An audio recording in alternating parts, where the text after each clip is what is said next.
Archivos ocultos de un proyecto gubernamental secreto de 1955 explican cómo la CIA estaba dosificando en secreto al público estadounidense con varias drogas, usando bebidas adulteradas, trabajadoras sexuales y hospitales psiquiátricos legítimos, y luego los estudiaban. Todo se hacía en secreto y sin que los sujetos siquiera lo supieran. Y en mayo de 2026, la agencia entró a la oficina del director de Inteligencia Nacional y recuperó 40 cajas de documentos no revelados. Los documentos que supuestamente fueron incautados están etiquetados así: MK Ultra. El mismo MK Ultra del que la CIA intentó destruir todas las pruebas hace más de 50 años, el mismo MK Ultra del que juraron una y otra vez ante el Congreso que ya no existía. Y hoy vamos a exponerlo todo. El origen, las drogas, los cuerpos, los hospitales y la trituradora, las páginas filtradas cuya supervivencia no advirtieron y las décadas de revelaciones que siguen empeorando la historia cada vez más. Y por supuesto, abordamos la pregunta que cada nuevo documento sigue poniendo sobre la mesa: ¿qué intentaba descubrir realmente MK Ultra? ¿Y alguna vez se detuvo de verdad?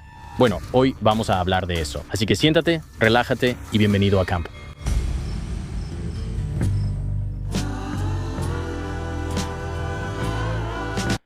¿Qué tal, gente? Y bienvenidos de nuevo a Camp. Mi nombre es Camp Gagnon y gracias por acompañarme en mi tienda donde cada semana exploramos las historias más interesantes, fascinantes y controvertidas de todo el mundo, de todos los tiempos, para siempre. Sí. Y vaya, esta semana tenemos una historia fascinante. Permíteme comenzar antes de que iniciemos este episodio y nos sumerjamos profundamente en todo lo relacionado con MK Ultra. Quiero darte las gracias a ti, amigo.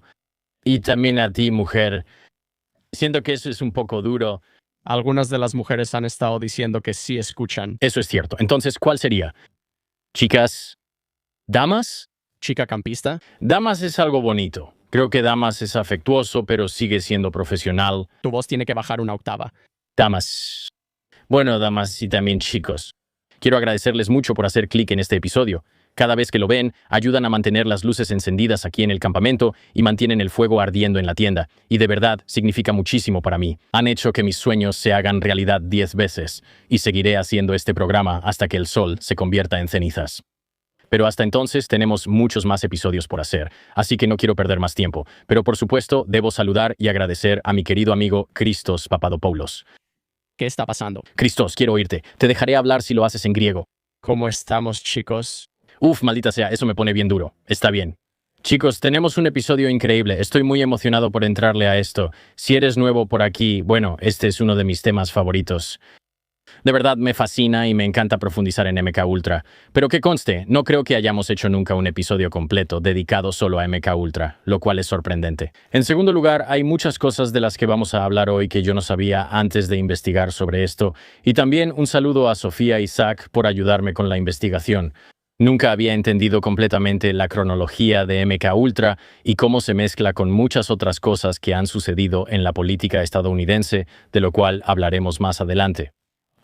Como probablemente vieron la semana pasada, hubo una acusación de que miembros de la CIA, básicamente ya saben, la Agencia Central de Inteligencia, o tal vez fue otro organismo gubernamental. Olvido exactamente cuál fue el que incautó un montón de archivos relacionados con JFK y MK Ultra de la oficina de Tulsi Gabbard. Esa fue la acusación. Desde entonces, ha habido afirmaciones de que esto en realidad no sucedió. Todo esto es solo puro revuelo.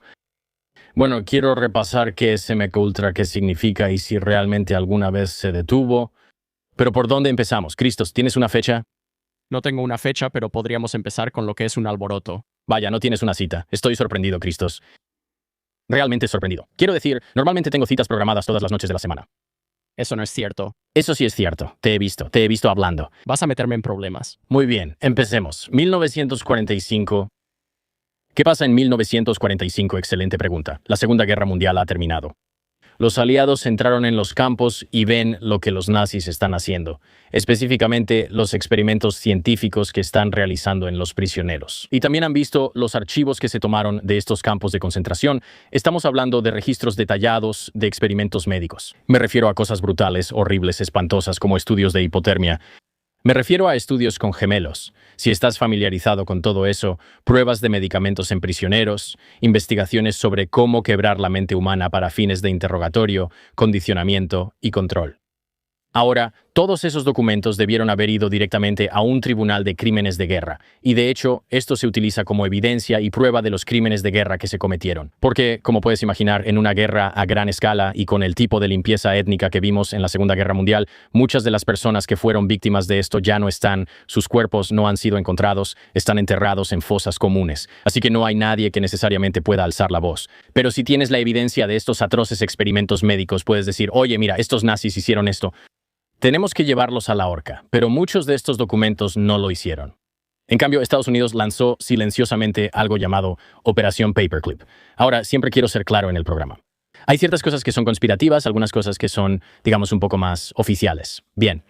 Y esto es una de esas cosas que puedes ir y buscar por tu cuenta. Esto es, en efecto, un programa para traer científicos nazis, incluyendo a algunos que habían sido identificados como criminales de guerra en Nuremberg, a labores militares y de inteligencia estadounidenses.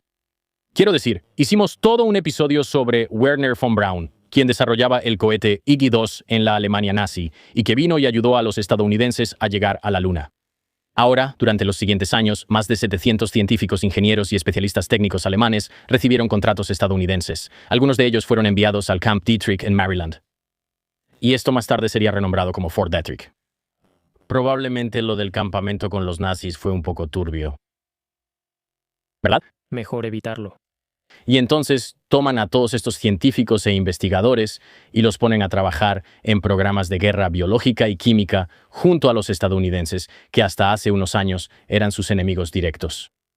Ahora, uno de esos estadounidenses era un joven científico llamado Sidney Gottlieb. Ahora, necesito que me hagas un favor. Recuerda ese nombre y guárdalo en el fondo de tu mente porque lo vas a necesitar y va a terminar siendo muy central para toda esta historia. Pero para ser justos, en este punto, el programa todavía está poco definido, ¿verdad? Esto es después de la guerra. El mundo es un lugar diferente. Todavía estamos tratando de entender las cosas. Estamos regresando a este tipo de, ya sabes, por un periodo de tiempo, como este mundo monopolar donde Estados Unidos está manejando todo. El gobierno está siendo muy reactivo. Y el verdadero catalizador está a punto de suceder. Y ocurre en un país que llamamos Corea. Ahora, en la década de los 50, algunos soldados estadounidenses que habían sido capturados por fuerzas norcoreanas y chinas finalmente pudieron regresar a casa, y cuando lo hicieron, algo no estaba bien. Unos cuantos de ellos denunciaron públicamente a los Estados Unidos. Sí, algunos confiesan ante la Cámara crímenes que casi con certeza no cometieron, como lanzar armas biológicas sobre civiles. Hablan con una voz plana, casi ensayada, como si alguien les estuviera diciendo qué decir. Ahora, de vuelta en Washington, los funcionarios de inteligencia ven todas estas grabaciones y llegan a la conclusión, tal vez correcta o incorrectamente, casi con certeza incorrectamente, de que los comunistas descubrieron cómo lavar el cerebro. Ellos creen que los soviéticos, los chinos y los norcoreanos finalmente descifraron el código de cómo reescribir la personalidad humana, cómo crear un autómata, cómo inyectar ideas en el cerebro de alguien, y temen que Estados Unidos y la inteligencia estadounidense estén peligrosamente rezagados. Que sí, claro, tenemos armas nucleares, pero si ellos pueden controlar los cerebros de los seres humanos, ¿qué posibilidades tenemos nosotros? Así que en 1950 la CIA lanza algo llamado Proyecto Bluebird. Ahora, la misión aquí es estudiar lo que ellos llaman técnicas especiales de interrogatorio. Ahora, ¿qué tienen de especial? Te lo diré. Drogas, hipnosis, electrochoque, privación sensorial. Y todo se hace en sitios clandestinos en la Alemania y Japón ocupados. Ahora, un sitio clandestino es básicamente como, ya sabes, una ubicación de operaciones especiales que está completamente fuera del mapa. Ni siquiera muchos funcionarios de inteligencia estadounidenses saben qué es o dónde está. Es extremadamente secreto, y solo aquellos que están informados realmente sabrían dónde está el sitio. Ahora, están usando prisioneros capturados como sujetos. Ahora, al año siguiente, en 1951, Bluebird es rebautizado y ampliado, por así decirlo, como el Proyecto Artichoke. ¿Y qué es el Proyecto Artichoke? Básicamente, lo mismo. Bien, mismos objetivos, mayor presupuesto, alcance más amplio. Y ahora la CIA está probando activamente cómo usar químicos para obtener información, hacer que la gente olvide cosas y manipular el comportamiento y en su propio lenguaje interno, cito, producir cambios predecibles en el comportamiento humano. Sí, o sea, estamos hablando de cosas tipo hombres de negro, como VIP olvida todo. Ahora, aquí viene la parte loca. Los archivos de Artichoke discuten explícitamente no solo administrar dosis a individuos durante interrogatorios, sino también a poblaciones enteras. Entonces, un memorando de 7 páginas de Artichoke, que fue desclasificado y luego resurgió a principios de 2026, expone planes para administrar químicos que alteran el comportamiento a través de la comida, el agua, la cerveza, el licor y los cigarrillos. Y en sus propias palabras, lo que ellos llaman tratamientos médicos estándar como vacunas, inyecciones y etc. Ahora, el objetivo aquí era producir lenta e imperceptiblemente ansiedad, desesperanza, tensión y depresión en los grupos objetivo. Ahora, ¿esto alguna vez se llevó a cabo? Esa es una historia completamente diferente, pero eso está en el documento desclasificado. La CIA estaba considerando por escrito si podían usar inyecciones, la palabra con V. Ni siquiera sé si podemos decir esa palabra en YouTube. Por favor, no lo hagas. Probablemente no, ¿verdad? Ya sabes de cuál estoy hablando. Otros vías de administración para sustancias que estaban diseñadas para hacer que las personas fueran más sugestionables, más controlables. Ahora, seamos muy claros aquí. No hay evidencia en ningún registro que haya sobrevivido de que esta propuesta específica haya pasado de ser solo un memorando de investigación. Bien, creo que es justo decir que no tenemos ninguna evidencia sustancial para afirmar que esto se haya hecho alguna vez. Pero, ya sabes, la mentalidad que revela creo que es el punto más importante. A principios de la década de 1950, las personas que dirigían este programa ya no solo estaban tratando de averiguar cómo interrogar espías, buscaban manipular poblaciones enteras.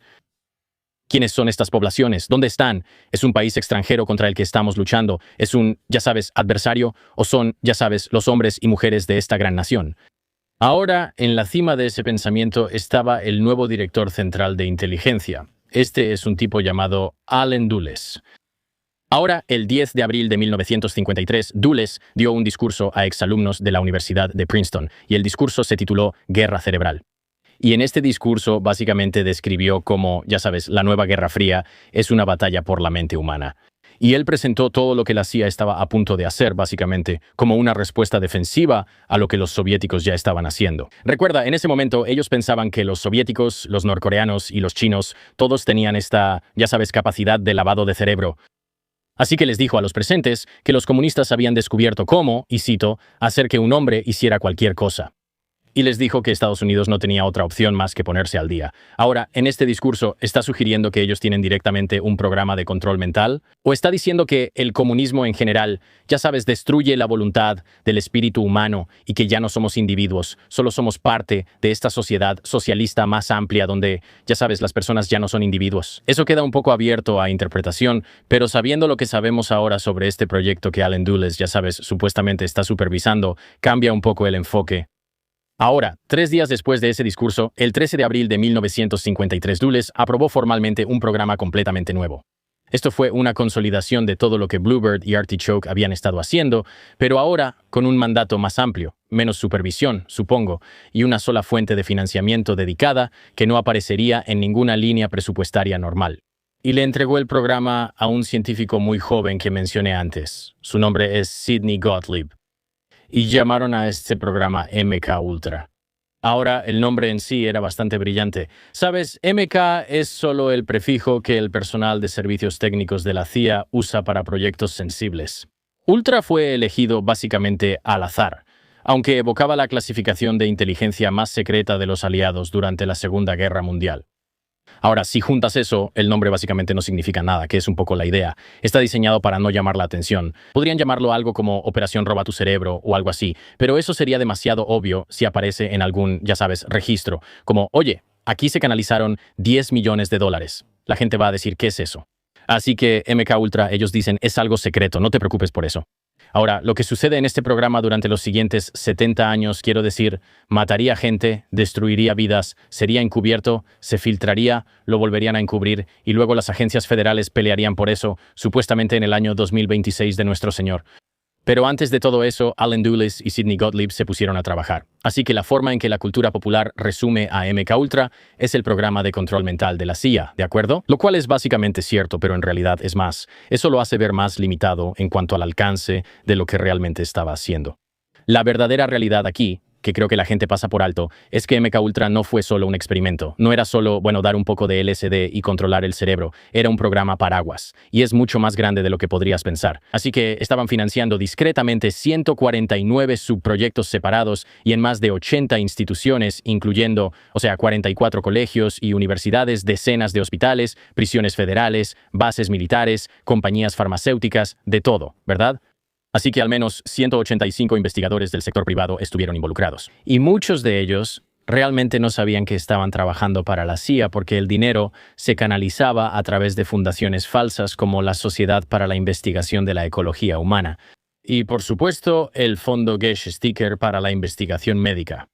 Sí, ese es el nombre real del fondo, el Gesch-Sticker. Digo, suena como algo loco alemán, ¿no? Todos los caminos llevan a lo mismo. Eso es lo que digo. No sé quiénes son los Geschichters, pero, suena un poco, ya sabes, un poco Übermensch para mí. ¿No? Un poco. De todos modos, ahora el objetivo aquí, en el propio lenguaje interno de la CIA, era el desarrollo de materiales químicos, biológicos y radiológicos capaces de ser empleados en operaciones clandestinas para controlar el comportamiento humano. Ahora, en términos simples, eso básicamente significa que querían una droga, una técnica, un procedimiento o algo que les permitiera extraer información de un prisionero sin que él siquiera se diera cuenta de que estaba hablando. Así que, básicamente, ¿cómo obtenemos información de alguien y luego hacemos que olvide que nos la contó? Porque una cosa es conseguir un suero de la verdad y que alguien lo cuente todo, pero entonces, ya sabes, esa persona ahora es consciente de que está comprometida, sabe lo que dijo. Pero si pudieras lograr que alguien filtrara información y olvidara que alguna vez te la contó, podrías enviarlo de regreso. Y luego ese tipo diría, no, yo no le dije nada, no le conté nada, te lo juro, soy de fiar. Entonces, ya sabes, podrías borrar la memoria de una persona sobre un evento, podrías inducir una autoeliminación. Este es un término que estoy usando con cuidado para evitar la desmonetización de YouTube. Y sí, esto está en los documentos. Literalmente, crear a una persona que pudiera ser activada por orden para llevar a cabo un acto al que nunca consentiría, y luego no recordar nada de lo que hizo. Así que este es otro nivel donde, en lugar de solo lograr que alguien diga algo y luego lo olvide, podrías lograr que alguien haga algo, como una acción física o un comportamiento, y olvide que alguna vez lo hizo. Y para llegar ahí, para llegar a este punto que básicamente es el objetivo, probaron de todo.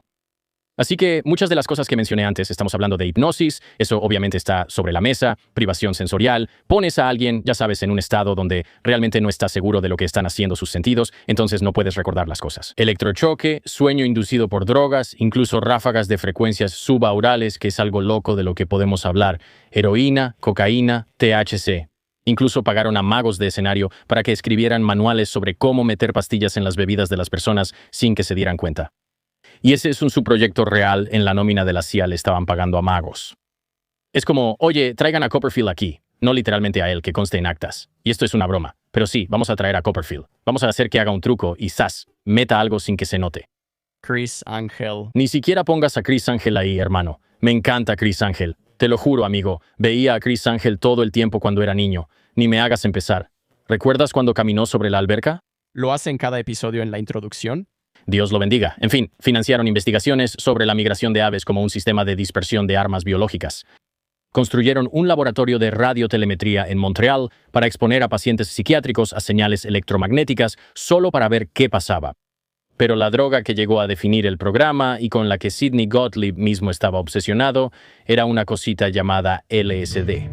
Oigan, chicos, vamos a tomar un descanso rápido porque quiero hablarles sobre GLD. Esta es una nueva compañía increíble con la que estamos trabajando y que de hecho estoy usando ahora mismo. Ahora, aquí está el asunto. Probablemente ya tengan lo básico, ¿verdad? Siempre tienes como los zapatos, tus zapatos favoritos que siempre usas. Siempre tienes los jeans que siempre usas. Tienes esa camiseta negra que hace que tus bíceps resalten. Ya sabes, todos tenemos ese conjunto con el que nos sentimos bien, pero la mayoría de los chicos les falta la pieza final. Estoy hablando del crucifijo. Estoy hablando de la joyería que une todo el conjunto. Sí, y de ahí viene GLD. De hecho, tengo este crucifijo justo aquí. Y honestamente, incluso al recibirlo, ya sabes, a veces cuando trabajas con algunas compañías piensas, está bien, realmente espero que el producto sea bueno. Este sí lo es, lo uso todo el tiempo. Este es en realidad como el nuevo crucifijo. Perdí el último en una casa de baños, literalmente en una sauna. Perdí mi crucifijo, que tal vez sea la manera de Dios de decirme algo. Pero conseguí uno nuevo de GLD y lo he estado usando sin parar. A mi esposa le gusta y tiene un buen peso. Los detalles en persona se ven aún mejor. El broche es súper sólido. No se siente como algo que compraste en Times Square a un tipo cualquiera. No se siente como algo que pides de, ya sabes, algún sitio dudoso en Temu. Este es un crucifijo simple y limpio de verdad. Y tienen un montón de cosas, no solo religiosas. Me lo pongo y siento que de verdad tengo un atuendo completo. Simplemente me hace sentir bien. Y tienen de todo, cadenas, dijes, pulseras, relojes, ya sea que quieras algo discreto o algo que diga, oye, acabo de firmar un contrato. ¿Sabes a lo que me refiero? Y si quieres la cadena de acabo de firmar con una disquera, también la tienen.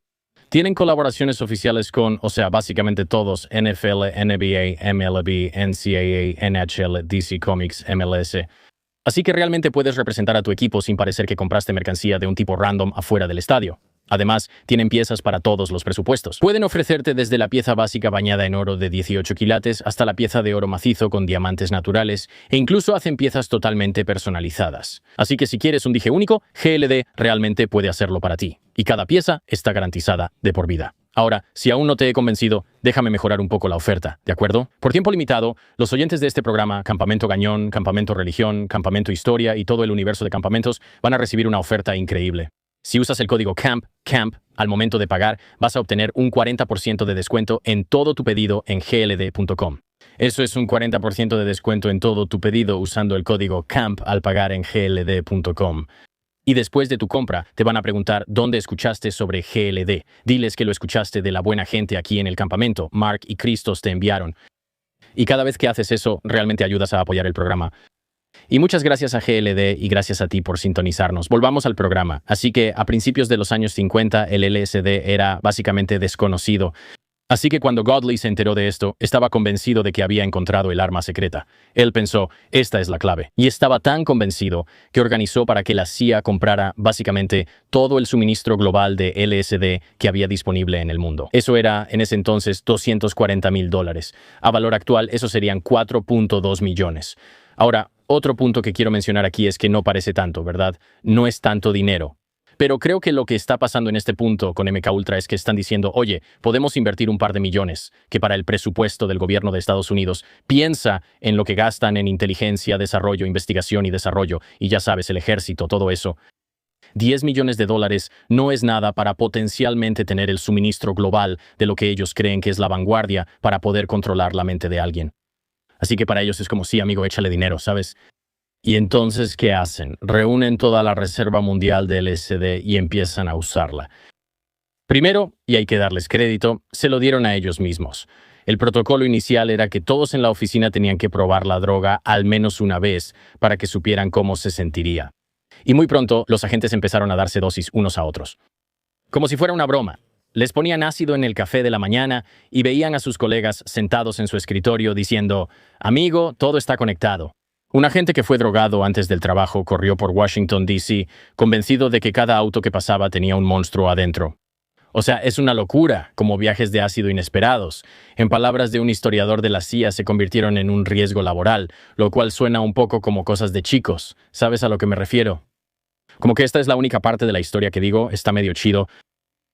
¿Verdad? Solo son tipos. O sea, mira, está mal drogar a tus amigos. Pero si tú y todo el grupo están como, oye, tengo un cuadrito, amigo, y te sientas en Langley y dices, sí, vamos a echarnos un poco de esto, a ver qué pasa. Con cuidado, Mark. Solo digo que esa parte me parece más chida que drogar a tus amigos sin que ellos sepan, ¿verdad?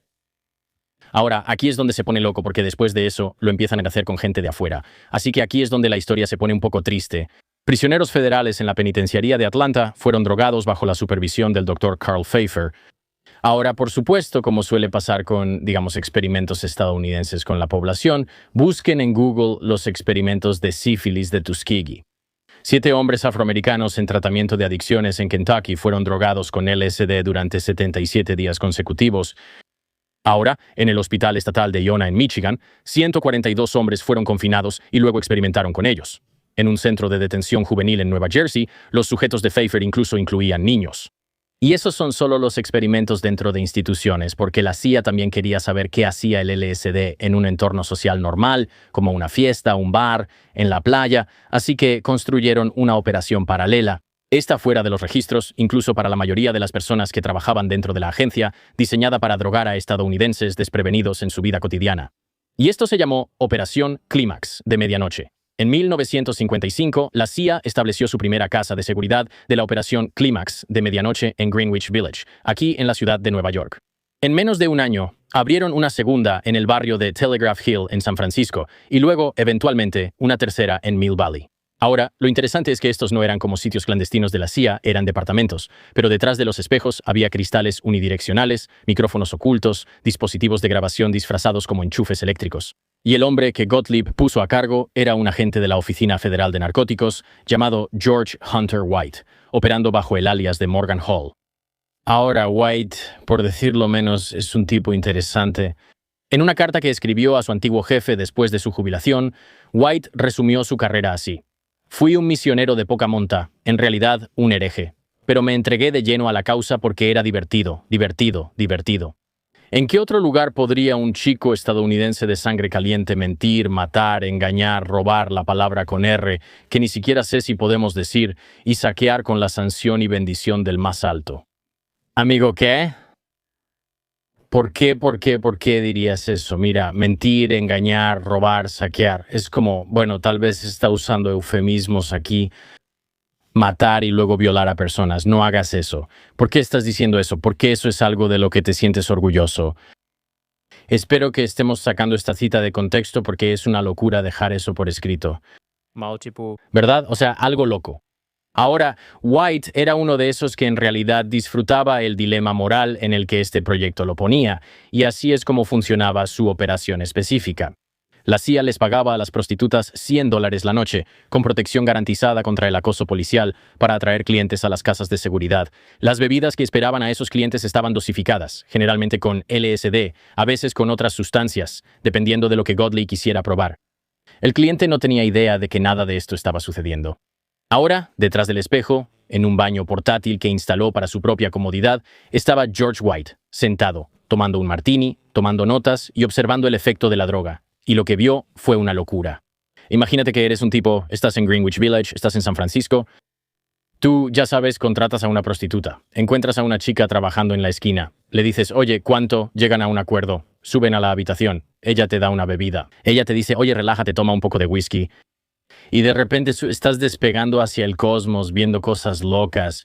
Literalmente White está detrás del espejo unidireccional y está observando paranoia, alucinaciones, disociación. Está viendo a los hombres perder la capacidad básica de simplemente distinguir qué es real. Muchos de ellos ten en cuenta como si hoy te dieran LSD, la mayoría de la gente diría, estoy bajo la influencia de una droga. Estos tipos ni siquiera sabían que esta droga existía. Así que piensa en eso. Estos tipos solo piensan que se están muriendo. Y algunos de esos hombres, todavía bajo la influencia de la sustancia que les administró el gobierno de los Estados Unidos, luego salieron del departamento y cometieron crímenes porque estaban perdiendo la cabeza. O sea, es una locura. O sea, es el gobierno de los Estados Unidos probando esto en sus propios ciudadanos. Y supongo que lo que están diciendo es, bueno, solicitar los servicios de una prostituta es ilegal. Así que técnicamente estos tipos han cometido un delito o han roto la ley, bla, bla, bla. Eso es una locura. Luego fueron procesados por crímenes que cometieron como si hubieran estado completamente sobrios. Así que los diarios de White, que salieron a la luz décadas después, describen cómo él drogaba a extraños al azar en playas del área de la bahía, en bares y en restaurantes, completamente fuera de las casas de seguridad, totalmente por su propia iniciativa, con químicos que obtenía de la CIA. Ahora, si esas dosis improvisadas fueron autorizadas o si White solo se estaba divirtiendo, la agencia realmente nunca ha comentado al respecto. Ahora, estas casas de seguridad funcionaron durante, no sé, ¿qué piensas? ¿Un año? ¿2 años? ¿2 años? ¿Una década? Sí, la de San Francisco cerró en 1965, la de Nueva York cerró en 1966, pero mucho antes de que esas puertas se cerraran, 12 años antes, MK Ultra ya había producido su primer cadáver. Y esto es fascinante porque se trata de uno de sus propios científicos, un padre de 3 hijos, muerto en una acera de la ciudad de Nueva York en ropa interior. Y el gobierno de los Estados Unidos pasaría los siguientes 22 años diciéndole a su familia que solo fue un simple accidente tonto. Ya sabes, que fue una cosa loca que pasó. El tipo en cuestión se llama Frank Olson y era uno de aproximadamente 2 docenas de hombres en todo el gobierno de los Estados Unidos que conocían la naturaleza completa de lo que realmente se estaba desarrollando en Fort Detrick. Era bacteriólogo, experto en guerra biológica y pasó una década construyendo patógenos y sistemas de aerosol para el ejército. Y viajó a Alemania varias veces para observar interrogatorios de la CIA en estos sitios clandestinos en Frankfurt, Berlín y Heidelberg. Ahora, estos eran interrogatorios donde, en varias ocasiones, el sujeto no sobrevivía al procedimiento, y para el otoño de 1953, Frank Olson empezaba a quebrarse. Verás, había pasado el verano cada vez más perturbado por lo que había visto en estos sitios clandestinos de la CIA en Europa, y les dijo a sus superiores que quería salirse, quería renunciar. Y fue entonces cuando lo invitaron a la cabaña. El 18 de noviembre de 1953, Frank Olson condujo hasta un retiro de la CIA en Deep Creek Lake. Esto es básicamente en una zona rural de Maryland. Y se presentó como una reunión interna rutinaria. Ya sabes, científicos de la CIA sentados con algunos militares, 2 días en una cabaña, tomando unas copas y hablando de trabajo. Había alrededor de una docena de hombres ahí. Frank Olson era uno de ellos. Sidney Gottlieb era otro. Y el adjunto de Gottlieb, este tipo Robert Lashbrook, también estaba en la habitación. El jueves por la noche, más o menos, digamos a las 7:30 p.m., alguien saca una botella y, ya sabes, sirve unas copas para todos. Unos 20 minutos después, los hombres se dieron cuenta de que algo era extraño. Habían sido drogados con LSD sin su consentimiento por su propio colega. Y ahora, lo que entendemos es que esto básicamente era parte de un experimento que Gottlieb y Lashbrook habían estado planeando en silencio para el fin de semana. Ahora, ¿esto era ellos haciendo un experimento específico con su propia gente para ver qué pasaba? ¿O era como, oye, tenemos esta sustancia divertida que hace que la fiesta sea interesante, vamos a drogar a todos nuestros amigos y ver qué sucede? Bueno, en realidad no está confirmado. La mayoría de los hombres que recibieron la dosis se recuperaron en cuestión de horas y tuvieron, ya sabes, un momento extraño, pero un viaje relativamente llevadero. Con Frank Olson no fue así. En los días que siguieron, Olson regresó a casa siendo una persona diferente. Su esposa dijo después que apenas le hablaba. Dejó de comer. No convivía con sus hijos. Les dijo a sus colegas que solo quería irse, dejar su trabajo, huir. Le dijo a su esposa que solo quería dejarlo todo. La respuesta de la CIA fue llevarlo a Nueva York, no con un psiquiatra, sino con un alergólogo llamado Harold Abramson, quien también trabajaba bajo contrato con la CIA en investigaciones sobre LSD. Y creo que en este punto, Gottlieb, Lashbrook y el resto de los muchachos de la CIA están como... Esto realmente no está saliendo bien. Uno de los nuestros está empezando a perder el control de verdad. Su mente se está desmoronando. Tenemos que hacer algo al respecto. Pero si lo llevamos con un psiquiatra, ya sabes, existe la confidencialidad médico-paciente, como que potencialmente, ya sabes, hay una forma en que esto pueda ser requerido por un tribunal. Mejor llevémoslo con uno de los nuestros, alguien de nuestro lado que pueda evaluarlo. Ahora, el hombre asignado para escoltar a Frank Olson a esa cita fue Robert Lashbrook, el mismo hombre que básicamente ayudó a administrarle la droga en la cabaña. Ahora, la noche del 28 de noviembre de 1953, Frank Olson y Lashbrook se registraron en la habitación 1018A del Hotel Statler, justo frente a la estación Penn, aquí en la ciudad de Nueva York. Y cenaron, vieron algo de televisión y, según se informa, Olson se fue a la cama. A las 2:25 de la mañana, Lashbrook le dijo después a la policía que se despertó al escuchar vidrios rompiéndose, miró y la ventana estaba destrozada y Frank Olson ya no estaba.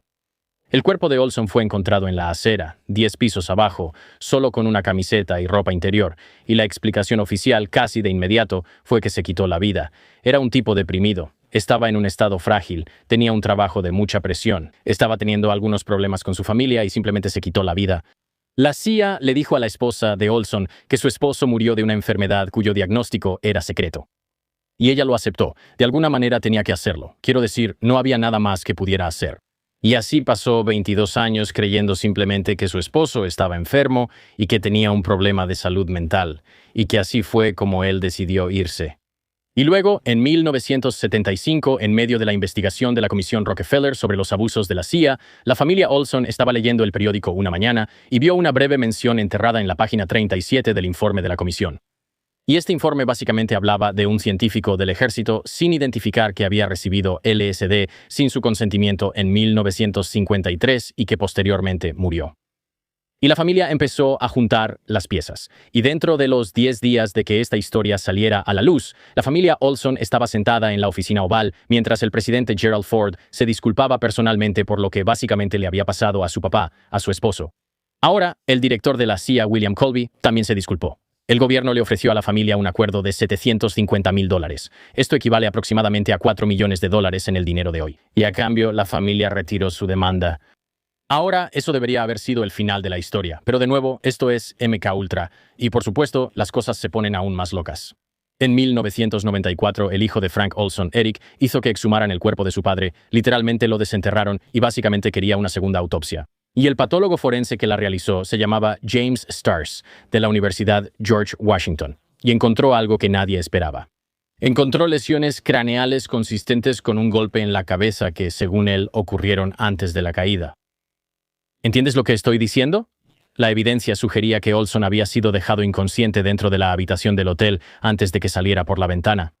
Ahora, en 1996, la oficina del fiscal de distrito de Manhattan reclasificó oficialmente el caso de suicidio a homicidio.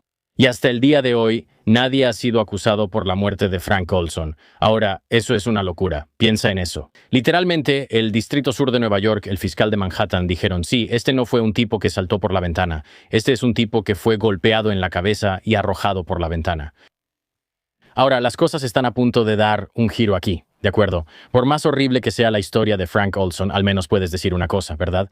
Olson era un tipo de la CIA dentro de un programa de la CIA, más o menos sabía a qué se dedicaba, ¿no? O sea, él estaba observando estos interrogatorios y claro, tenía culpa y, ya sabes, sentía mucho remordimiento por lo que estaba haciendo, pero ¿era completamente inocente de MK Ultra?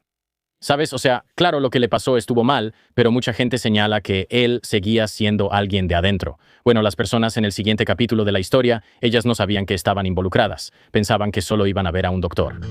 ¿Qué onda, amigos? Vamos a tomar un pequeño descanso porque hay una marca con la que estamos trabajando que de verdad me emociona mucho. Es realmente uno de mis productos favoritos y se llama Ultra, ¿de acuerdo? Y Ultra acaba de lanzar algo que va a cambiar las reglas del juego. Ya cambió mi vida. Así que la manera en que pienso en esto es que cada vez que estoy cansado y tengo sueño y no duermo bien, soy una peor persona. Literalmente, si duermo mal 3 días seguidos, todo empieza a desmoronarse. Tomo peores decisiones. No soy tan bueno en el escenario. Siento que no soy tan bueno en el podcast. Como mal. No hago tanto ejercicio. Y mientras más envejezco, me doy cuenta cada vez más de que dormir es lo único que realmente importa. Si duermo bien, estoy de mejor humor. Soy un mejor esposo. Soy un mejor papá. Entreno mejor. Me siento mejor. O sea, todo parte del sueño. Mira, aquí está el asunto. Tomas gomitas de melatonina o algo así. Tienen tanta melatonina que en realidad pueden empeorar tu sueño. A veces estarás demasiado adormilado para despertarte. O tomas algún medicamento para dormir de venta libre. Sí, eso va a arruinar completamente tu sueño. Y no quieres depender de un medicamento fuerte solo para poder dormir como un adulto normal. Y por eso quiero hablarles sobre las nuevas bolsitas para dormir de Ultra. Esto en verdad es genial. O sea, probablemente no sé si vieron que Joe Rogan las mencionó recientemente en su podcast de forma espontánea. Y la idea de Ultra es fascinante. Ahora todos saben que Ultra tiene bolsitas para energía. Ya saben, básicamente tienen el mismo ingrediente activo que encuentras en la cafeína y es un impulso sin nicotina que simplemente te hace sentir bien. Ahora, es increíble. Y he estado usando las bolsitas Ultra por un tiempo. Este es el nuevo sabor de frambuesa azul que me encanta. Y simplemente la uso durante el día. Me ayuda a reducir mi consumo de nicotina y simplemente me siento bien. Te da como un pequeño impulso. Pero aquí es donde lo cambiaron. Hicieron una bolsita para relajarse. Y esta es la que me pongo justo antes de irme a dormir. Como cuando estoy sentado en el sillón, mi esposa viendo un programa, y quiero ponerme algo. Me pongo la bolsita Ultra Sleep. Este es el sabor miel con limón. Sabe increíble. Y es que, ya sabes, está bien hacer algo, ¿no? Ahora, aquí está el asunto. No me despierto sintiéndome agotado. No estoy usando nicotina ni cafeína justo antes de irme a dormir. Esto en realidad tiene una combinación de ingredientes que tiene sentido. Tiene 1 miligramo de melatonina, que es una dosis mucho más razonable. No tienes que tomar de repente como 10 miligramos ni nada por el estilo. También tiene L-teanina, que ayuda a calmar los pensamientos acelerados. Básicamente, relaja tu sistema nervioso central. Y te da esa sensación de que, en vez de estar dándole vueltas a las cosas en la noche, simplemente dices, me voy a dormir. También tiene magnesio, que ya deberías estar tomando para ayudarte a dormir. También tiene extractos de manzanilla, flor de la pasión y toronjil para ayudarte realmente a dormir mejor, dormir más tiempo y sentirte más recuperado. Y no es solo un ingrediente tratando de hacer todo. Es un paquete completo para la noche en una sola lata. Son súper fáciles. Literalmente solo me lo pongo en el labio antes de dormir, como 10 o 20 minutos antes, y ya estoy listo para dormirme de inmediato. Y para mí, lo más importante es que quiero dormir mejor sin sentirme mal al día siguiente. Y eso es lo grandioso de Ultra. Así que con estos parches para dormir, estoy logrando un sueño más profundo. Literalmente, mi Whoop me está mostrando que estoy durmiendo mejor. No me siento aturdido cuando me despierto. Y honestamente, haz el seguimiento con tu propio Whoop o con tu anillo Oura o lo que sea, porque este es exactamente el tipo de cosas que quieres probar. Los parches para dormir. Ultra ofrecen un sueño mejor y más profundo con ingredientes naturales en la dosis adecuada. Y los nuevos clientes pueden usar el código CAMP para obtener un 15% de descuento cuando vayan a takeultra.com. Eso es takeultra.com para un 15% de descuento con el código. Te lo digo, todos van a estar usando estas bolsitas para dormir de Ultra, así como todos los demás productos Ultra. Y les digo, les estoy dando el dato antes que a nadie. Y después de su compra, díganles que se enteraron de ellos gracias a la buena gente de aquí en Camp. Ahora, volvamos al programa. Así que en 1957, una mamá de 41 años de Winnipeg llamada Velma Orlico se internó en el Instituto Allen Memorial. Este es un hospital psiquiátrico universitario afiliado a la Universidad McGill. Su motivo de consulta era depresión posparto. Su esposo era un miembro del Parlamento en funciones y ella solo quería sentirse mejor. Acababa de tener un hijo recientemente. Y como muchas mujeres experimentan, ya sabes, una versión profunda de la tristeza posparto. Tienes un hijo y de repente tus hormonas están locas y simplemente sientes una angustia profunda sobre la humanidad y la existencia, así que ella quería ir a ver a un doctor respetado y regresar a casa. Ahora, el doctor al que le iban a asignar no era un doctor cualquiera, era el psiquiatra más condecorado que existía en ese momento, y su nombre era Donald Ewen Cameron. En varios momentos de su carrera, Cameron fue presidente de la Asociación Psiquiátrica Americana, presidente de la Asociación Psiquiátrica Canadiense y presidente fundador de la Asociación Psiquiátrica Mundial. O sea, este tipo es de lo mejor, ¿no? Y también, para 1957, era el investigador principal de un pequeño proyecto llamado MK Ultra Subproyecto 68. Y aquí es donde las cosas se ponen oscuras. Cameron tenía una teoría. Él creía que las enfermedades mentales eran causadas por patrones defectuosos de pensamiento, ya sabes, una arquitectura psicológica que se había formado a lo largo de los años. Y tus vías neuronales siguen reforzándose. Y eso crea un estado psiquiátrico que puede ser positivo o negativo. Pero si pudieras borrar esa arquitectura, razonaba él, básicamente podrías reconstruir una mente más sana, crear nuevas vías completamente desde cero. Y él llamó a la fase de borrado despatronización. Él llamó a la fase de reconstrucción conducción psíquica, y básicamente así funcionaba. Un paciente era admitido, generalmente por una condición común, ¿verdad? Algo como depresión o ansiedad, o en este caso, recuperación posparto. Y se les colocaba en un sueño inducido con fármacos usando barbitúricos y antipsicóticos. Y básicamente los mantenían dormidos durante 20 a 22 horas al día por semanas seguidas. En un caso documentado, un paciente fue mantenido en este tipo de coma químico durante 3 meses. Ahora, durante este sueño, recibían dosis masivas de lo que llaman terapia electroconvulsiva, donde el tratamiento estándar de TEC, como le llaman, terapia electroconvulsiva. En ese momento eran como de 6 a 8 tratamientos en total. Los pacientes de Cameron a veces recibían más de 100 tratamientos a casi 1.5 veces el voltaje estándar 2 o 3 veces al día. La intención, en sus propias palabras, era reducir al paciente a un estado vegetal, borrar la mente por completo. Y luego vino esta conducción psíquica. El paciente, aún drogado, todavía recuperándose de estas, ya sabes, descargas electroconvulsivas, era colocado en una pequeña habitación con una bocina escondida bajo su almohada. Y la bocina reproducía un mensaje corto grabado en un bucle continuo, algo como, eres una buena madre, tu esposo te ama, tienes confianza en ti, no tienes miedo. Y durante 16 a 20 horas al día, esto continuaba en un bucle durante semanas. Ahora, en algunos casos documentados, una sola frase se reproducía cientos de miles de veces. En una de las notas de caso publicadas por Cameron, él escribió sobre un paciente que recibió 35 días de aislamiento sensorial, desprogramación repetida y 101 días de repetición de mensajes positivos. Su conclusión clínica sobre todo esto fue, cito, no se obtuvieron resultados favorables. Y luego, cuando Velma Orlico regresó de Montreal, no podía quedarse sola. Había perdido grandes partes de su memoria, incluyendo, en algunos casos, su recuerdo de ser madre. Le gritaba a extraños al azar en la calle. Décadas después, su nieta la describió simplemente, ya no era la misma persona. Ahora, aquí está el asunto. Cameron documentó todo esto abiertamente. Publicó sus procedimientos en revistas revisadas por pares. Él realmente creía que estaba curando enfermedades mentales, que tal vez podría ser el que curara la depresión, la esquizofrenia o el trastorno bipolar de una vez por todas. Pero la mayoría de sus pacientes habían acudido a él por cosas como la depresión posparto. Ellos no sufrían de ninguna manera, ya sabes, de las enfermedades mentales graves para las que supuestamente estaban diseñados estos procedimientos. Lo que Velma Orlico no sabía, lo que ninguno de sus pacientes sabía, era que a partir de enero de 1957, la investigación de Cameron ahora estaba siendo financiada por la CIA. Ahora, Cameron murió de un ataque al corazón en 1967. Su familia destruyó sus registros personales después de su muerte. Así que nunca tendremos realmente un relato completo de lo que hizo o a cuántas personas les dio este tratamiento experimental. Al menos un paciente identificado como el paciente 11 murió durante el tratamiento.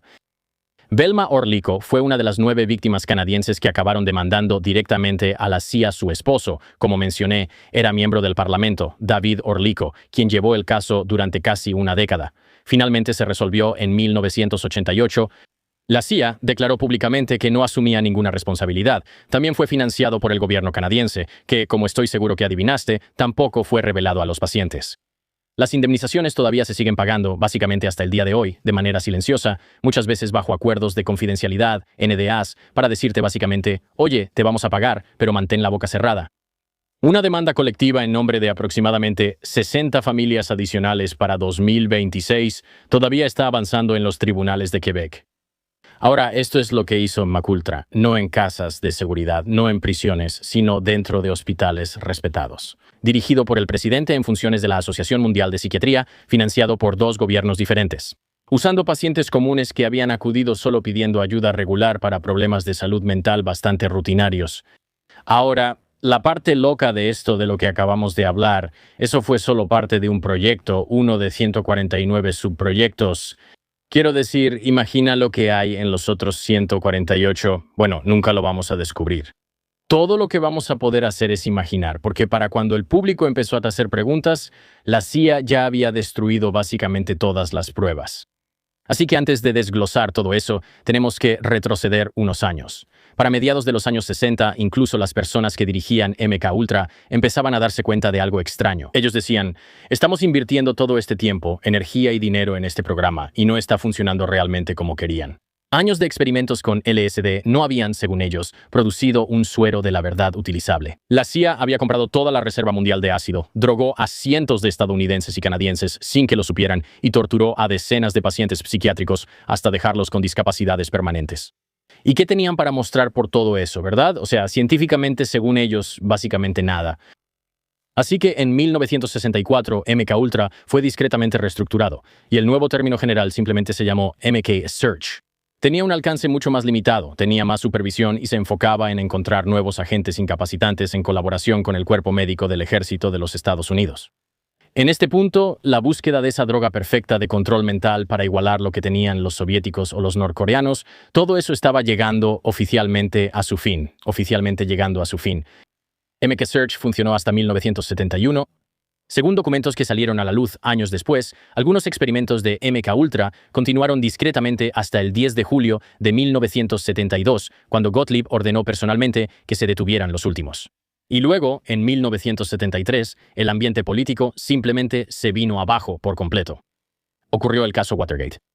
La presidencia de Nixon prácticamente se derrumbó. De repente el país estaba intensamente interesado en lo que las agencias de inteligencia habían estado haciendo todo el tiempo. Básicamente, ya sabes, escudadas tras una placa, simplemente operando en la oscuridad. Gottlieb se estaba retirando. Richard Helms, el director de inteligencia central en ese momento, el hombre que había aprobado personalmente la financiación original de MKUltra 20 años antes, también estaba a punto de dejar la agencia. Y antes de irse, Helms dio una orden. Le dijo a Gottlieb que destruyera los archivos de MKUltra, todos, que tirara todo. Ahora, según los registros internos de la CIA, trituraron toda la memoria institucional del programa durante un periodo de semanas, lo cual es algo irónico, ¿no? Es como MKUltra, parte de su objetivo, ya sabes, es hacer que la gente olvide cosas, y también hizo que su propia agencia olvidara que alguna vez sucedió. Es algo gracioso. Es apropiado. En este momento, la historia de MKUltra, según la CIA, ya terminó.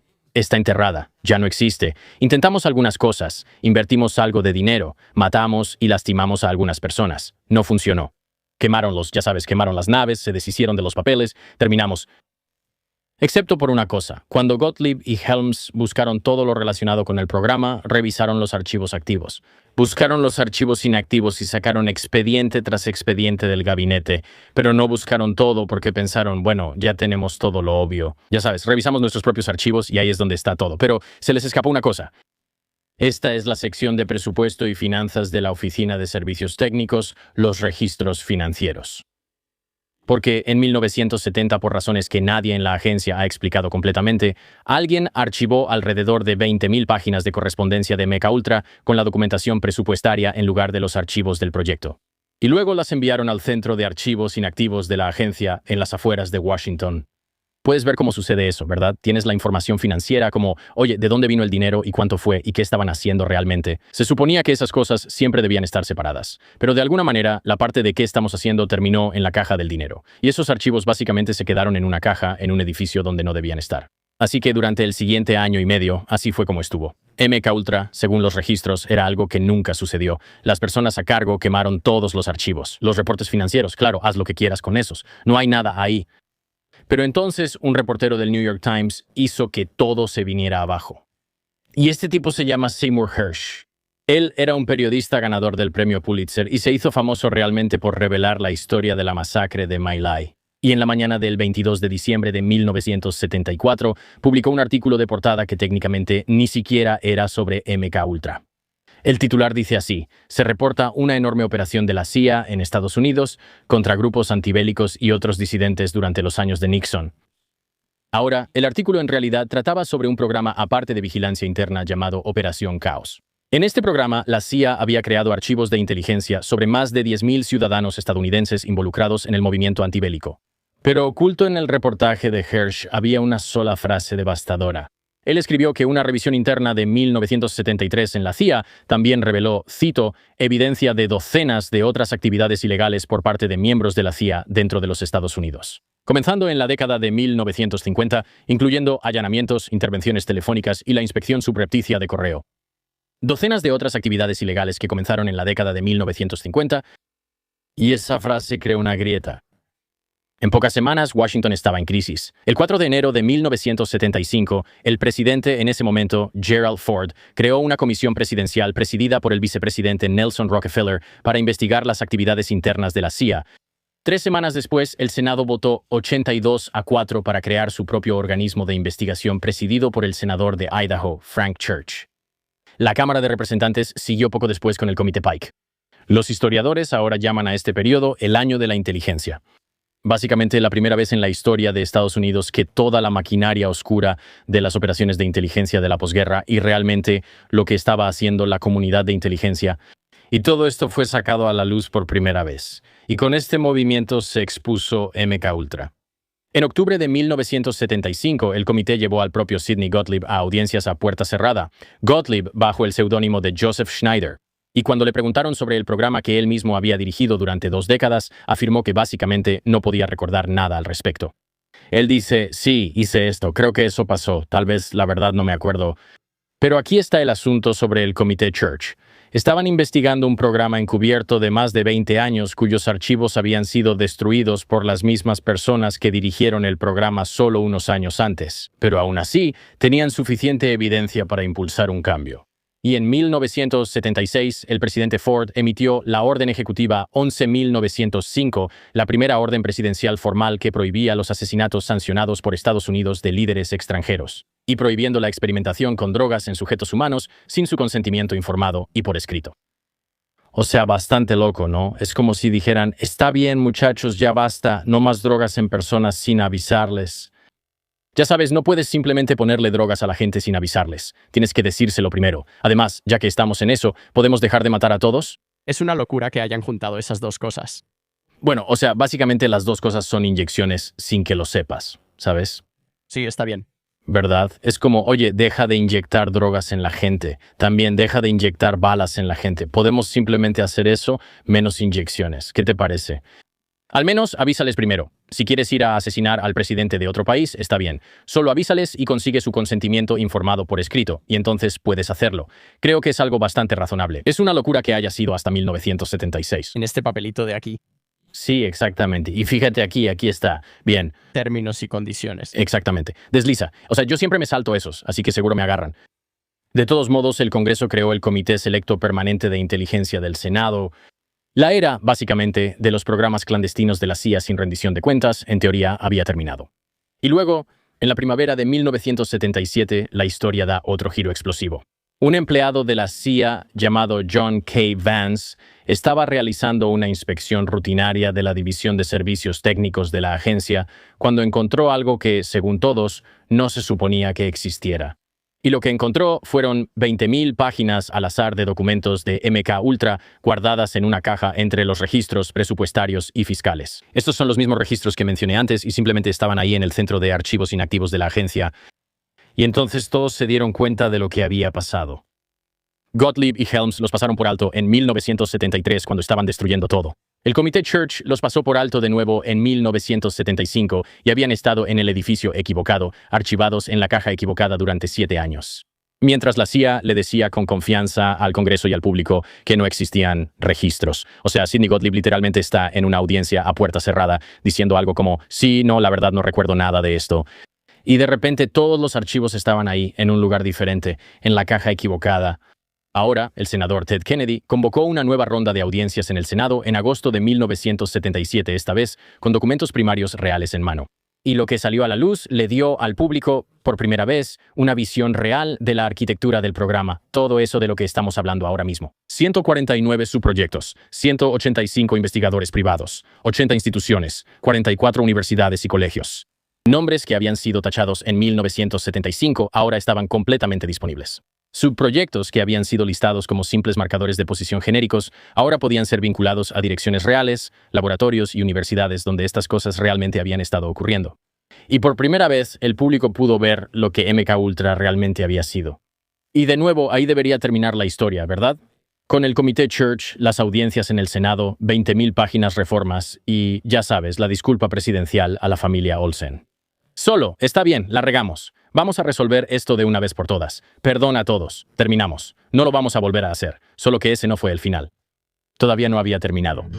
¿Qué onda, chicos? Vamos a tomar un descanso rápido porque hay una marca con la que estamos trabajando que de verdad me emociona mucho. Es realmente uno de mis productos favoritos y se llama Ultra. Así es. Y Ultra acaba de lanzar algo que va a cambiar las reglas del juego. Ya cambió mi vida. Así que yo lo veo así. Cada vez que estoy cansado y tengo sueño y no duermo bien, soy una peor persona.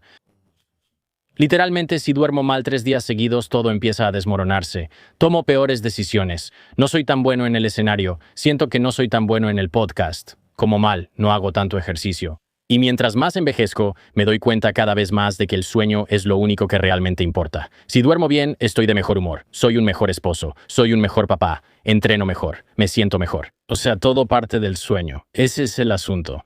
Tomas gomitas de melatonina o algo así.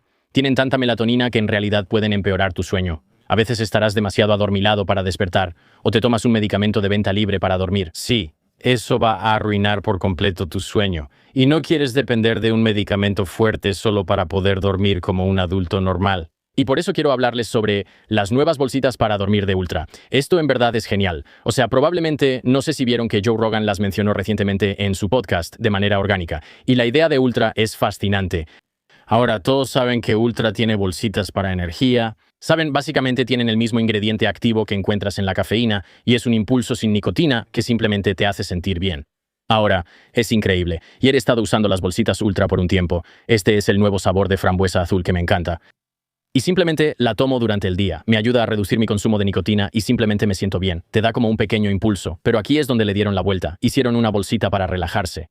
Y esta es la que me pongo justo antes de irme a dormir. Como cuando estoy sentado en el sillón con mi esposa viendo un programa y quiero ponerme algo. Me pongo la bolsita Ultra Sleep. Este es el sabor miel con limón. Sabe increíble. Y es que, ya sabes, es agradable hacer algo, ¿no? Ahora, aquí está el asunto. No me despierto como si estuviera agotado. No estoy consumiendo nicotina ni cafeína justo antes de irme a dormir. Esto en realidad tiene una combinación de ingredientes que tiene sentido. Tiene 1 miligramo de melatonina, que es una dosis mucho más razonable. No quieres de repente tomar como 10 miligramos o algo así. También tiene L-teanina, que ayuda a calmar los pensamientos acelerados. Básicamente, solo relaja tu sistema nervioso central. Y te da esa sensación de que, en vez de estar dándole vueltas a las cosas en la noche, simplemente dices, me voy a dormir. También tiene magnesio, que ya deberías estar tomando para ayudarte a dormir. También tiene extractos de manzanilla, flor de la pasión y toronjil para ayudarte realmente a dormir mejor, dormir más tiempo y sentirte más recuperado. Y no es solo un ingrediente que intenta hacerlo todo. Es un paquete completo para la noche en una sola lata. Son súper fáciles. Literalmente solo me lo pongo en el labio antes de dormir, como 10 o 20 minutos antes y ya estoy listo para dormir de inmediato. Y para mí, lo más importante es que quiero dormir mejor sin sentirme hecho polvo al día siguiente. Y eso es lo grandioso de Ultra. Así que con estos parches para dormir, estoy logrando un sueño más profundo. Literalmente, mi Whoop me está mostrando que estoy durmiendo mejor. No me siento aturdido cuando me despierto. Y honestamente, haz el seguimiento con tu propio Whoop o con tu anillo Aura o lo que sea, porque este es exactamente el tipo de cosas que quieres probar. Los sobres de Ultra Sleep ofrecen un sueño mejor y más profundo con ingredientes naturales en la dosis adecuada. Y los nuevos clientes pueden usar el código CAMP para obtener un 15% de descuento cuando vayan a takeultra.com. Eso es takeultra.com para un 15% de descuento con el código. Te lo digo, todos van a estar usando estos sobres de Ultra Sleep, así como todos los demás productos de Ultra. Y te lo digo, les estoy dando el dato antes que a nadie. Y después de tu compra, diles que te enteraste de ellos gracias a la buena gente de aquí en Camp. Ahora, volvamos al programa. Desde esas audiencias de seguimiento en 1977, desde el momento en que supuestamente el país conoció toda la historia, no ha pasado ni una sola década sin que salga algo nuevo. Y cada vez la cosa se pone aún peor. Así que los años 80 trajeron las demandas de Belma Orlico, de quien hablamos antes, y de otras 8 víctimas canadienses de Ewen Cameron. La misma década trajo el caso de la Corte Suprema, la CIA contra Sims, y en ese caso, la agencia argumentó con éxito que incluso los detalles aparentemente inocuos sobre MKUltra, quiero decir, los nombres de los investigadores, los nombres de las instituciones, podrían ocultarse permanentemente en respuesta a solicitudes bajo la Ley de Libertad de Información. Porque cuando se agregan, dijeron que podría comprometer fuentes de inteligencia. Ahora, el fallo esencialmente le dio a la CIA inmunidad total contra la divulgación pública sobre MKUltra y sus programas sucesores. Y hasta el día de hoy, grandes porciones de estos documentos que sobrevivieron siguen estando redactados. Y luego llegaron los años 90. Fue en 1994 cuando el hijo de Frank Olson, Eric, hizo que exhumaran el cuerpo de su padre. Y luego, en el 95, esto es uno de los testimonios más extraños en todo el registro de MKUltra. El comité asesor del presidente Bill Clinton sobre experimentos de radiación en humanos realizó una audiencia en la que 2 mujeres se presentaron y describieron haber sido abusadas sexualmente cuando eran niñas en los años 60 por investigadores afiliados a MKUltra. Uno de los hombres era un psiquiatra de la Universidad de Pensilvania que había recibido fondos de la CIA a través de las fundaciones fachada del programa. Una vez más, nadie fue procesado. En 2001 se levantaron más censuras. Y en 2018 documentos internos de la CIA sobre Frank Olson, incluyendo un informe nunca antes publicado sobre la destrucción de los propios archivos de MKUltra, fueron añadidos discretamente a la sala de lectura en línea de la Ley de Libertad de Información. Ahora, en 2024, la editorial ProQuest, en colaboración con el Archivo de Seguridad Nacional, publicó más de 1.200 documentos esenciales de la CIA sobre este programa, el archivo más completo de documentación de MKUltra jamás reunido en el dominio público. Y en octubre de 2025, el Archivo de Seguridad Nacional publicó el testimonio ultrasecreto de Sidney Gottlieb de 1975 que él dio ante el Comité Church, exactamente 50 años después de haberlo dado. Y las transcripciones revelan, entre otras cosas, que Sidney Gottlieb reconoció explícitamente que la agencia utilizó a sujetos que no sabían que participaban y una total falta de conciencia como una característica de ciertos experimentos, no como un error, sino como una característica. Y luego llegó enero de 2026. En enero, un memorando de 7 páginas de la CIA de 1955 resurgió en las redes sociales. El memorando, escrito por la División Química del Personal de Servicios Técnicos, establecía objetivos de investigación para sustancias que pudieran, cito, ocultarse en artículos comunes como comida, agua, Coca-Cola, cerveza, licor, cigarrillos, etc. Eso es todo, pero fue esta sola frase la que hizo que el documento se volviera viral justo aquí. El memorando discutía específicamente la administración de sustancias que alteran el comportamiento a través de tratamientos médicos estándar, como la palabra con B, inyecciones, etc. Ahora dejemos algo claro aquí. Esta es una propuesta de investigación de 1955 que pregunta qué sería posible. No hay evidencia en los registros que sobrevivieron de que esta propuesta específica se haya implementado alguna vez como una campaña real de salud pública, ¿de acuerdo? Pero no creo que tenga que implementarse para que resulte inquietante, ¿verdad? La mera existencia de un memorando de la CIA en papel membretado del gobierno que discute el uso de procedimientos médicos muy rutinarios y seguros como vehículo para administrar sustancias psicoactivas. Ese es exactamente el tipo de cosas que la agencia pasó 70 años insistiendo en que nunca había hecho y que nunca haría. No queremos inyectar a los estadounidenses con drogas químicas que controlan la mente para que hagan lo que queremos. Eso es una locura. Y usar inyecciones y vacunas para hacerlo, eso es una locura. Eso es una locura total. Pero aquí está. Por lo menos se hizo una sugerencia en los años 50. Ahora, para febrero de 2026, este documento estaba en todos lados. O sea, yo lo vi. Estaba por todo Twitter, X, como le quieran llamar. Pero lo más loco es que eso ni siquiera fue la mayor revelación. Salieron a la luz más archivos de MK Ultra. Estamos hablando de 40 cajas llenas de archivos. Ahora, tu reacción ante esto debería ser como, ¿qué? ¿De dónde están saliendo estos archivos? ¿Y por qué los están protegiendo? ¿Por qué no los están publicando simplemente? Bueno, déjame retroceder un poco. A finales de 2024, la administración entrante declaró como prioridad la desclasificación de secretos federales ocultos desde hace mucho tiempo, ¿verdad? O sea, Trump básicamente salió y dijo, voy a publicar los archivos de JFK, los archivos de Amelia Earhart, los archivos de OVNIs, los archivos de Epstein, vamos a publicar todo. Y en ese mismo paquete estaba MK Ultra. Ahora, la orden ejecutiva se firmó a principios de 2025 y el trabajo recayó en la oficina del director de Inteligencia Nacional bajo el nuevo director. Y esa nueva directora es Tulsi Gabbard. Ahora, dentro de su oficina, se formó un pequeño equipo para encargarse de este proyecto. Y se llamaban el Grupo de Iniciativa de la Directora, o, de manera bastante simpática, DIG, como se llaman a sí mismos. Es algo divertido, Grupo de Iniciativa de la Directora. De todos modos, su trabajo era asumir la custodia física de archivos de inteligencia sensibles, revisarlos y luego prepararlos para su divulgación pública. Ahora, de entrada, ese solo hecho debería hacerte mirar dos veces, porque la posición oficial de la CIA desde 1977 ha sido que la mayoría de los archivos fueron destruidos en 1973. Las 20.000 páginas que sobrevivieron y que se pusieron en los registros financieros se recuperaron después. Y aparte de una pequeña cantidad de documentos censurados, no queda nada más. Así que cuando la oficina del DNI en 2025 toma custodia de varias cajas de archivos de MK Ultra, eso por sí solo es bastante sorprendente. O sea, ¿qué hay en esas cajas? ¿Es eso lo mismo que estaba en las otras cajas, los 20.000 documentos? ¿O ahora hay más documentos que el público nunca ha sabido que existían?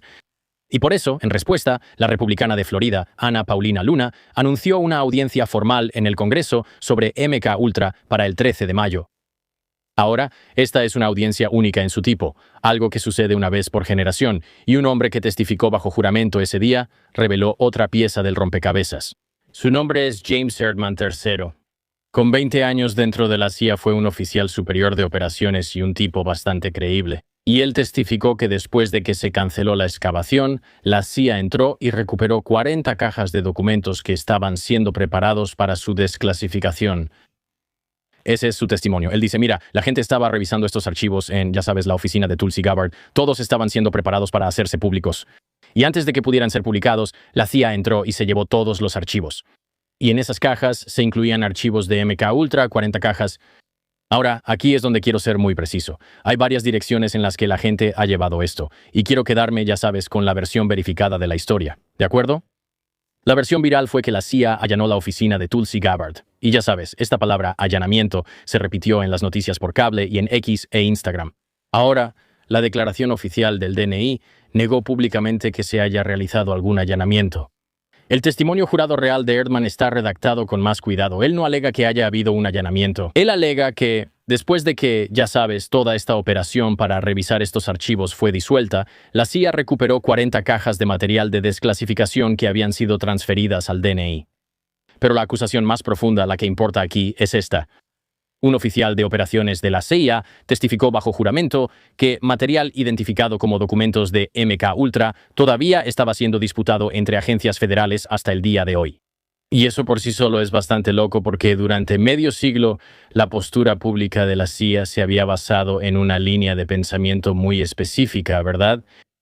Primero decían que este programa nunca existió. Luego decían, bueno, el programa terminó en 1973 y después decían que todos los archivos fueron destruidos. Y luego, la audiencia del Senado de 1977 sacó a la luz, ya sabes, 20.000 archivos adicionales. Y básicamente desde entonces todo simplemente ha ido llenando los huecos, ¿sabes? Ha sido como, sí, está bien, ya sacamos todo, esto es lo que hay, se acabó. Pero si el testimonio de Erdman es preciso, si 40 cajas de material de MK Ultra, o incluso 20 cajas, 10 cajas, estaban siendo preparadas físicamente para su desclasificación en 2026, toda esa línea de pensamiento básicamente se desmorona. Una vez más, a las pocas horas del testimonio, Luna hizo público un ultimátum. Básicamente dijo que la CIA tenía 24 horas para devolver los documentos o ella procedería con una citación judicial. Al día siguiente, dos senadores, Rand Paul de Kentucky y Ron Johnson de Wisconsin, enviaron una carta formal al director de la CIA, John Ratcliffe, adjuntando el testimonio jurado de Erdman en el registro oficial del Congreso. Básicamente, la versión simple de esto es que dos senadores dijeron oficialmente que habían tomado estas acusaciones lo suficientemente en serio como para exigir una respuesta federal. Y aquí viene la parte que es increíble. Luna ha estado trabajando en MK Ultra durante meses. En una entrevista que dio el año pasado, dijo que ella personalmente había localizado documentos de archivo que vinculaban las fases iniciales del programa MK Ultra con la operación Paperclip, que si recuerdas es el programa de posguerra que trajo a ex científicos nazis a la investigación militar estadounidense. Y esa conexión ni siquiera es realmente una teoría de conspiración. O sea, supongo que en parte lo es, pero me refiero a que ella lo está diciendo. Básicamente está documentado. Y el hecho de que una congresista en funciones esté diciendo públicamente que encontró nueva evidencia archivística de eso, mientras al mismo tiempo pelea con la CIA por 40 cajas de material de MK Ultra, te dice que la historia no ha terminado. De hecho, está resurgiendo y de una manera que creo que nunca antes habíamos visto. Así que la forma más honesta de plantear esto que puedo darte es: supongo que no tenemos pruebas de un nuevo archivo masivo de MK Ultra, pero sí tenemos pruebas de que, ya sabes, técnicamente 53 años después de que el programa supuestamente terminó, la lucha por sus registros sigue activa. Suficiente para provocar un testimonio jurado ante el Congreso, un ultimátum de 24 horas, una carta de dos senadores diferentes y una disputa pública sobre 40 cajas de documentos que, ya sabes, nos han dicho durante décadas que nunca existieron. Lo que finalmente nos lleva a la pregunta que toda esta historia ha venido apuntando desde el principio. ¿Qué siguen ocultando? O sea, ¿qué podría haber ahí si estas cajas contienen documentos reales de MK Ultra que nunca han sido desclasificados? ¿Qué podría haber ahí dentro? Y la respuesta más inquietante es que podría ser material relacionado con la continuidad de la búsqueda post-MK. ¿Ves lo que digo? Programas que continuaron donde MK Ultra oficialmente terminó cuando fue disuelto en 1973. Programas que, bajo diferentes nombres y diferentes fuentes de financiamiento, en realidad nunca se detuvieron. Ahora, para dejarlo claro, no hay pruebas públicas de que algún programa así exista hoy en día. La posición oficial de la CIA es que MK Ultra terminó en 1973 y que nada parecido ha operado desde entonces. Pero aquí está el asunto. La CIA ya ha dicho exactamente esa frase antes. Así que hay otra pregunta que queda en el aire aquí, una pregunta que la gente ha estado haciendo desde hace mucho tiempo, ¿verdad? ¿Esto sigue ocurriendo? ¿MK Ultra sigue operando solo bajo un nombre diferente o ha cambiado un poco de forma? Bueno, si con eso te refieres al programa original de 1953 a 1973, el que fue dirigido por Sidney Gottlieb bajo un nombre en clave específico, con esos subproyectos específicos, entonces te diré con bastante seguridad que no. No creo que MK Ultra dirigido por Sidney Gottlieb siga funcionando. Pero hay una teoría de que las técnicas no se mantuvieron encubiertas y simplemente cambiaron de rumbo y, de hecho, se volvieron más comunes. Recuerda, MK Ultra al principio se trataba de una sola cosa: encontrar maneras de influir en lo que la gente piensa, en cómo se siente y en lo que hace. Entonces, quitas el LSD y las casas de seguridad con las prostitutas y las cosas de electroshock, electroconvulsión, o ya sabes, el sueño inducido por drogas que luego reconfigura tu cerebro. Si quitas todo eso y miras el mundo moderno, notarás que hay algoritmos a nuestro alrededor que optimizan el comportamiento y prueban cómo respondes emocionalmente a gran escala. Me refiero a campañas políticas que apuntan con precisión a tus inseguridades, a tu atención, a tu indignación y a lo que más valoras. Ahora, nada de eso es MK Ultra en un sentido literal. Pero si el objetivo anterior era influir en el comportamiento, los sistemas digitales modernos quizá hayan logrado parte de eso. Y tal vez incluso lo hayan hecho de manera más efectiva de lo que Sidney Gottlieb jamás podría haberlo hecho. Quiero decir, esa es una de las razones por las que esta historia se siente tan vigente ahora mismo, porque el objetivo detrás de MK Ultra era moldear la percepción, guiar el comportamiento e influir en cómo piensas y sientes sobre el mundo. O sea, está en todas partes, ¿no? Es como si estuviéramos siendo objeto de operaciones psicológicas todos los días cada vez que revisamos el celular. Ahora, de nuevo, no hay pruebas de que un MK Ultra 2.0 oculto esté operando en secreto y que en realidad esté codificado en los algoritmos de Instagram y esas cosas. Esto es solo una conjetura. Pero la historia le da a la gente una razón para ser muy suspicaz. Y 40 cajas misteriosas por las que las agencias gubernamentales todavía están peleando no ayuda en nada. Ahora, la CIA nunca tuvo éxito realmente, según sus propios registros, en lo que se suponía que MK Ultra debía lograr. Nunca lograron realmente crear a este candidato manchuriano, este títere que pudiera ser completamente controlado por un tipo con una computadora. Nunca encontraron un suero de la verdad para hacer que alguien dijera cosas, ya sabes. Nunca descubrieron cómo hacer que un hombre olvidara algo cuando se le ordenara, ya sabes, según su propia confesión. Y después de 20 años, millones de dólares y docenas de vidas arruinadas, según todas las medidas internas, el programa es un fracaso total. O sea, esa es su postura oficial. O sea, oye, esto en realidad no sirvió de nada y toda esta gente sufrió y murió sin razón alguna. Pero mira lo que sí aprendieron. Aprendieron que un hombre podía salir por la ventana de un 10º piso en ropa interior y que el país aceptaría que esto era solo, ya sabes, un tipo deprimido que, ya sabes, llegó al límite y terminó con todo. Y creyeron eso durante como 20 años. También aprendieron que un hospital lleno de mamás podía convertirlas en extrañas para sus propios hijos y básicamente arruinarles la vida y volverlos locos. Y la mayoría del mundo realmente nunca se preocuparía por eso. Aprendieron que un programa podía ser expuesto, ser objeto de disculpas, resolverse, desclasificarse, volver a exponerse una y otra vez. Y el público básicamente ya estaría harto para la tercera vez, ¿sabes? O sea, ¿a cuántas personas les mencionarías MK Ultra y simplemente te dirían qué es eso? O tal vez solo dirían, esa cosa vieja sí, eso ya pasó. ¿Sabes? Básicamente aprendieron que podían escapar completamente de la responsabilidad y en 1953 comenzaron el programa. En 1973 destruyeron los archivos. En el 75 el público se enteró de que el programa existía. En el 77 aparecieron en el edificio equivocado 20.000 páginas que pensaban que habían destruido. En el 88 la primera víctima gana en la corte. En el 94, la primera muerte oficial fue reclasificada como homicidio. En 2001 salen a la luz más acciones relacionadas. En 2018 más archivos se suben en línea. En 2024 se reúnen 1.200 registros más. Y en 2025 sale a la luz el testimonio secreto de Gottlieb. Y hasta hoy, como sabes, el memorando de la inyección se vuelve viral. Y además de eso, se encuentran 40 cajas más de archivos. Ahora, en este punto, MK Ultra dejó de ser una pelea sobre lo que pasó y se convirtió en una pelea sobre qué se nos permite saber y qué se nos está haciendo que tal vez ni siquiera sepamos. Y la CIA no siente que tenga que responderle a nadie. Esencialmente las personas que ellos ven como sus sujetos de prueba, ¿verdad? O sea, si contratas a una prostituta y vas a una casa de seguridad, podrías convertirte en un sujeto de prueba. Al menos, ya sabes, en los años 50 o 60, para ellos podría ser algo así como: ¿por qué les voy a decir a ustedes? Esto es completamente irrelevante. Y supongo que por eso, en un edificio que la mayoría de nosotros no podría encontrar en un mapa, 40 cajas de evidencia siguen guardadas en un closet, cubiertas de polvo, y a nadie realmente le importa mucho. Quiero decir, tal vez excepto por ustedes que están viendo y por mí.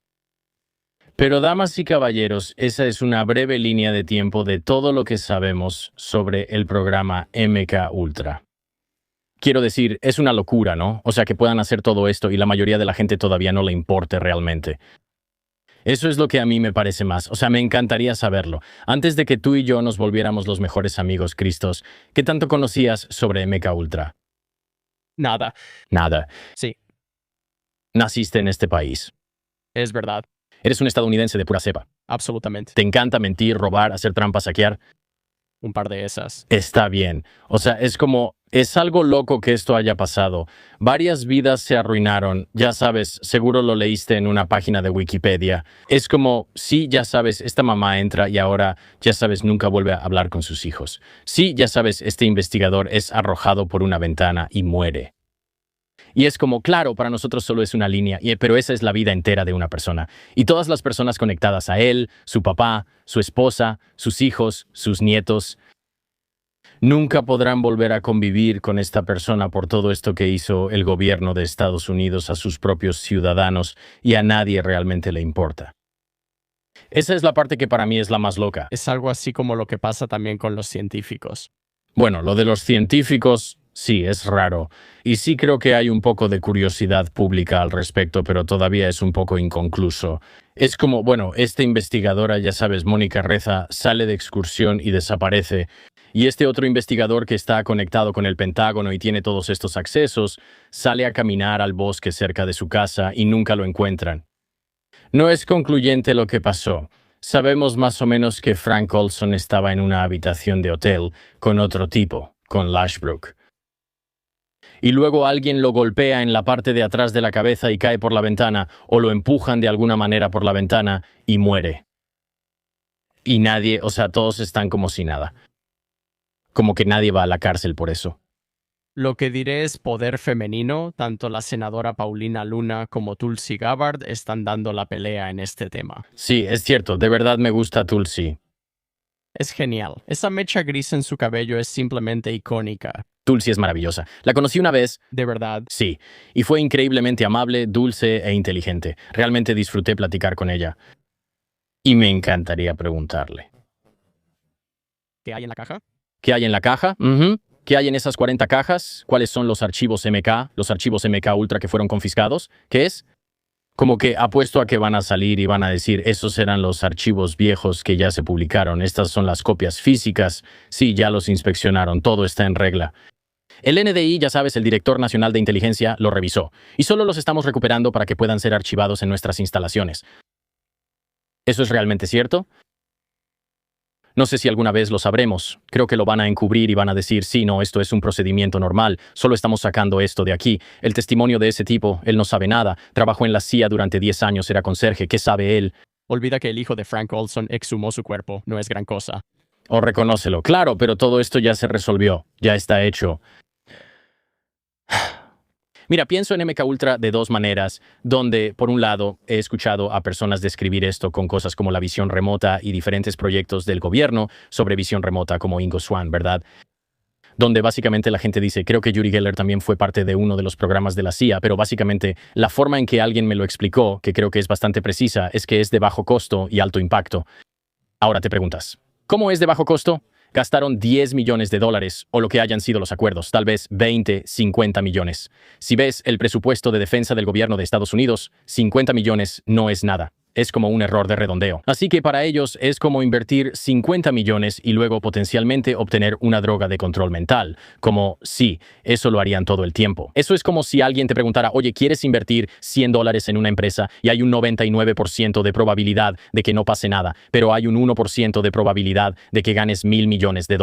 Creo que la mayoría de la gente diría, Está bien. Bueno, $100 es mucho para mí, pero es como apostar $5 en la lotería para ganar 1,000 millones. Sí. es como sí, ¿por qué no? Y creo que eso es más o menos lo que está haciendo el gobierno. Es como sí, vamos a poner $5, a ver si ganamos 1,000 millones. Hablando de loterías, estoy convencido de que solo la gente de la CIA las gana. ¿Sabes quién ganó la lotería 2 veces en su vida? ¿Quién? Jeffrey Epstein. No puede ser. Puedes buscarlo. No, compruébalo tú mismo. En serio, estoy casi seguro de que Epstein ganó la lotería 2 veces. O sea, ¿la ganó o la ganó como una vez? Definitivamente la ganó una vez, como justo antes de que fuera a prisión o algo así. ¿Qué dice ahí en tu Googlecito? Aquí dice, no, Jeffrey Epstein no ganó la lotería. Este rumor proviene de una coincidencia que involucra a una entidad legal llamada el Fideicomiso Zorro. En 2008, un boleto ganador de Powerball de $85 millones fue reclamado por un fideicomiso anónimo, por alguien que usó el mismo nombre. Espera.